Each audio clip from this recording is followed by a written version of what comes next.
Hi guys, kagagaling ko lang sa jogging and it's early in the morning kanina nung umalis ako, so may pa-cheek tint na ganyan. And ugali ko na kapag pagdating ko ng bahay from the jogging is talagang magke-cleansing balm ako. And I have 4 products in my hand right now, and these are all from Skintific.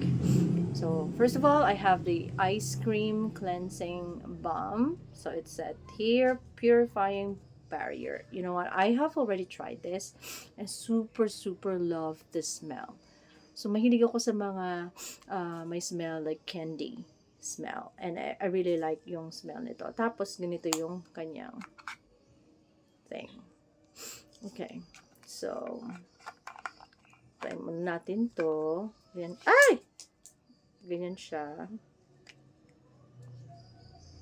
Ayan. Ayan. Tapos igaganyan mo siya. Actually, konti lang siya. Konti lang, it goes a long way na. Ay.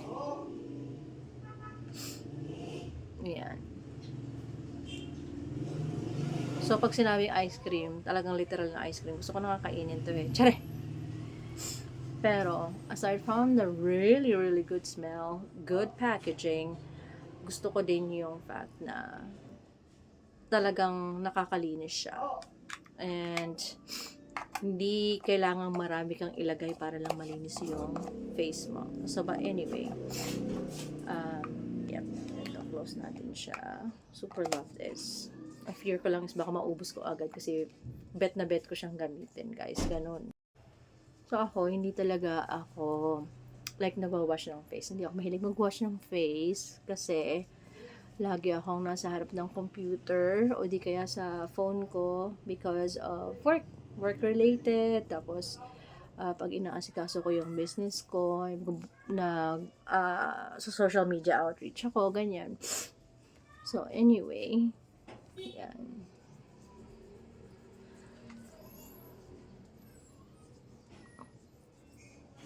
Diba may pula-pula dito kasi yung cheek tint na gamit ko pa naman is super makapit, ganon. So we have to make sure na talagang malinis na malinis yung face. Now, after ko lagyan siya ng cleansing balm, kasama na natin yung lips, is gagamit ako ng wet wipes instead of i-wash ko yung face ko. So,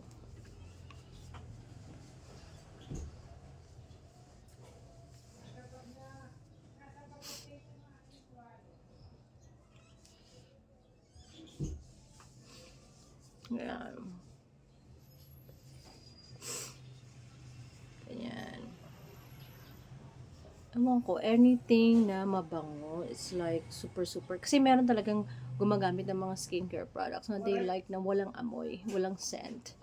Pero ako, actually, I don't mind. Pero parang I prefer yung may scent. Kasi I feel like nakaka-happy lang. Ganon. Pero I understand may mga skin na sensitive.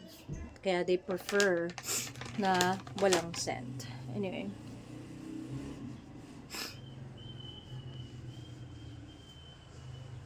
Ayan. Ay, nako. Pag nag-jogging, since bago na nga yung schedule ko,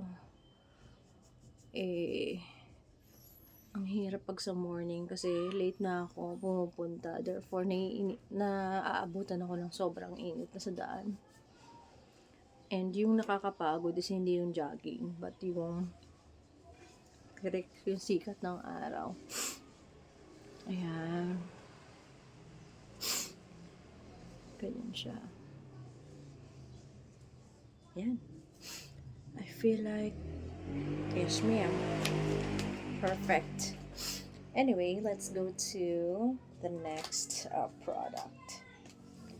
So, pagkatapos kong mag-cleanse, ang next actually na ginagawa ko is sa eyes naman. Before ako maglagay ng kahit anong serum or moisturizer sa skin ko. So, binamassage ko muna yung aking eye bags. what I like about this is, ito mismo, nagva-vibrate to. I don't know, like, paano science, but ayoko nang alamin pa. Wow, ayoko nang alamin pa. But, ito, i-press mo muna siyang ganyan, para may lumabas na product. Ganyan. And then, when you wanna massage it, you have to, like, ito based lang sa ano ko nung ginagamit ko siya. So, you just have to, hold it like on this metal part, and then when you do like this, it vibrates. And I'm loving this. I super love this. Like, sometimes hindi lang isang beses ko to ginagamit. Pag I feel like, parang kawawa naman yung eyebags ko, ganon. I feel like I have to use this, like, as often as I could. I really love the feeling na nare-relax yung eyebag ko. And imagine the technology. Wala namang battery to, pero may vibrate siyang ganyan, no, diba? Yan, yung i-research ko. Hindi ko na lang kasi talaga pinakailaman eh.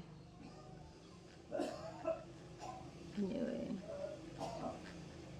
Siguro mga ano lang ako, a minute lang akong ano to? Tawag to? Mamassage or ginagamit sa eyebags ko. Mga 1 minute lang. Or, kapag feeling okay na yung eyebags ko, ganyan. Hirap kasi ako matulog nga ngayon dahil yung body clock ko, nagbago kasi yung shift ko. I have always been on a night shift. And then suddenly, there's a need. So, kailangan ko mag-change ng shift from 4 p.m. to 1 a.m.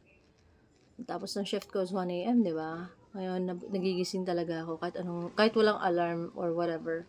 Matic 5:30. Gising ako. Like, super gising na. Ganyan. So, from that time, yan, magsisimula na ako mag-prep para makapag-jogging ako. Anyway, that's it. So, after ko siyang i-massage na ganyan, bali, i-press ko lang siya ng ganyan. Kasi meron pa siyang product eh. Very matipid to, in fairness. Konti lang eh, goes a long way, you know. And, ewan ko na naginip lang ako, pero gustong-gusto ko yung ako kasi eyebagin ako eh. Parang gustong-gusto ko siya na parang minimize yung eyebags ko, ganyan. Anyway, sinisipon pa, di ba?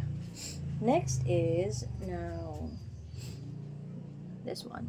The serum one. So, it is Skintific Retinol Skin Renewal Serum. It's Skin Reset. So, it has a color yellow. Ayan. Isang pump lang sa akin.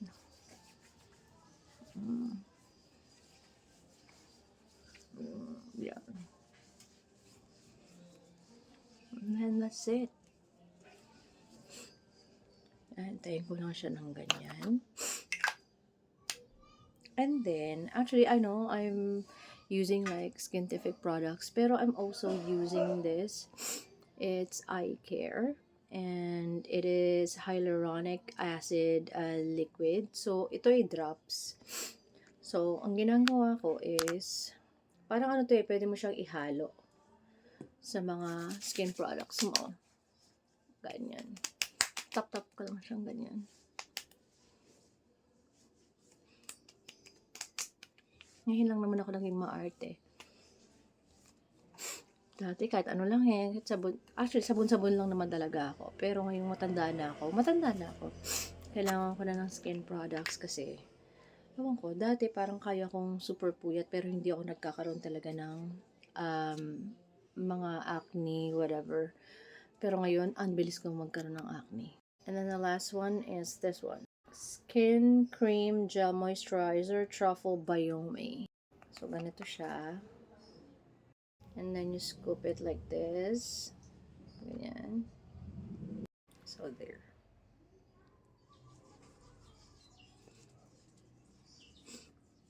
It doesn't have scent. I like the, yung texture niya sa skin. It's gel type, but it doesn't feel like makapal, malagkit. Very smooth sa skin.